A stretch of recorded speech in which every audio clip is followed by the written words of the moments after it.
Assalaamu alaykum warahmatullaahi wabarakaatuh. Maatii yuutuuba keenyaa jaalatamaa fi kabajamaa kan biyya keessaa fi biyya alaa jirtanis akkami nagaa jirtuu? Nuti nagaa qabna alhamdulillah. Isinis baga jiraattan. Chaanaala keenya kana sabiskiraayib gochuun nu hordofaan dhaamsa keenya. Maarree guyyaa har'aa waan gorsa isiniif ta'a jennee yaadne tokko qabannee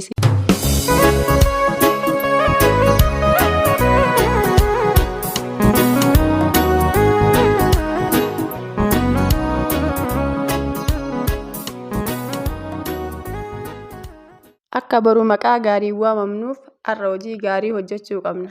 Bakka gaarii nama gaarii waliin argamuu qabna.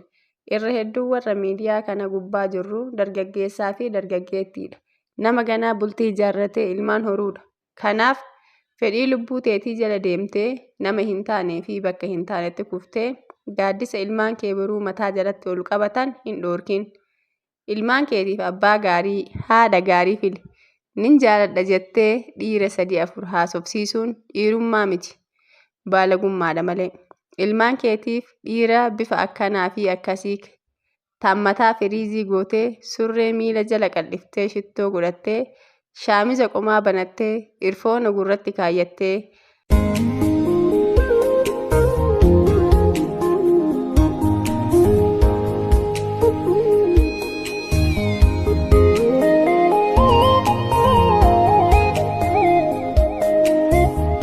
kanaaf waan filannu kamuu ilaalcha keessa galchinee itti yaadnee waan saniif yeroo kenninee madaallee gatii waan filannuu san beeynee filachuu qabna.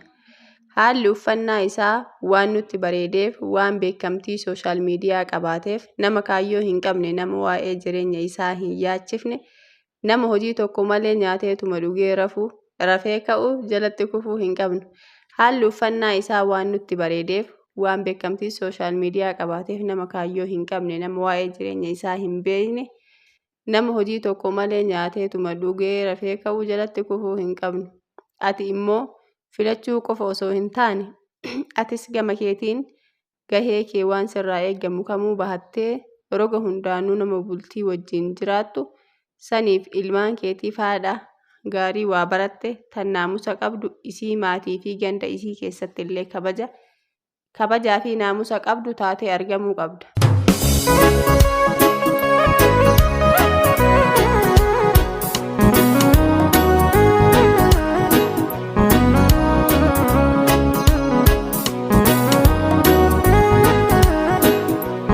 Ati immoo filachuu qofa osoo hin taane atis gama keetiin gahee kee waan sirraa eeggamu kamuu bahattee roga hundaanuu nama bultii wajjin jiraattu sanii fi ilmaan keetiif haadha gaarii waa baratte tan naamusa qabdu isii maatii fi ganda isii keessatti illee kabajaa fi naamusa qabdu taatee argamuufii qabda.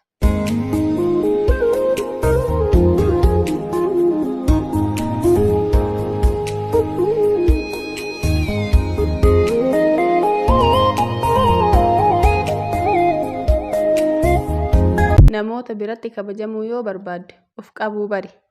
Nama namumti hundi bakka barbaade hundatti argachuu danda'u hin ta'in. Lafa hin waamamne hin dhaqin. Lafuma waamamtellee yeroo hunda hin dhaqin. Lafuma waamamtellee yeroo hunda hin dhaqin. Gaafa tokko tokko osomaa sii mijatee jiru callisii hafi. Rakasa of hin godhin. Gaaf tokko tokko ijuma namaa duraa culluq jedhii dhabame. Akka hiriyyoonni keessii yaadaniif carraa uumi. Hiriyyootumti keeyyuu si nuffuu danda'u. Maaltu beeka? Tarii hiriyyoonni kee yoo si tuffatan yookaan si kabajuu baatan isaan dhiistee deemuu nama danda'u ta'uu kee agarsiisuu qabda. Kabaja namoonni siif qaban kan murteessu kabaja ati ofii qabduudha. Brother.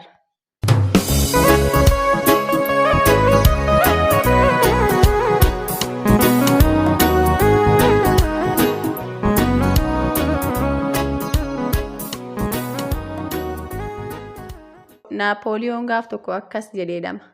Waggaatti al tokko mana tiyaataraatti gaafan argamu uummanni jaalalanaaf qabu natti agarsiisuuf wal caccabsan.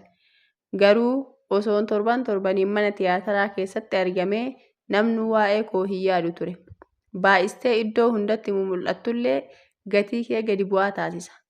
Gatii ofiif kenni, of mi'eessi, of kabaji, of kabachiisi. Meeshaa nuuni mi'aaye yookaan qaala'e kan jedhamu gaafa iddoo hundatti argamuu dhabee gabaa irraa dhabamuudha waan ta'eef.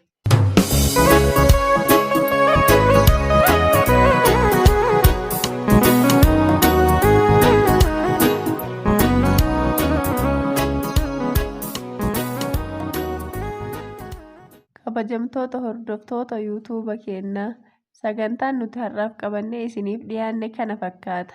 Yaada keessaniin nu gargaaraa. Warroonni chaanala keenyaaf haaraa taatan sabiskiraayib gochuun maatii nuuf ta'a isiniin jechaa, laayik, sheer, sabiskiraayib gochuun nu jajjabeessaan dhaamsa keenya. Hanga sagantaa biraatiin walitti deebinutti fayyaa nuuf ta'a isiniin jechaa. Wassalaamu alaikum warahmatullaahi wabarakaatuh.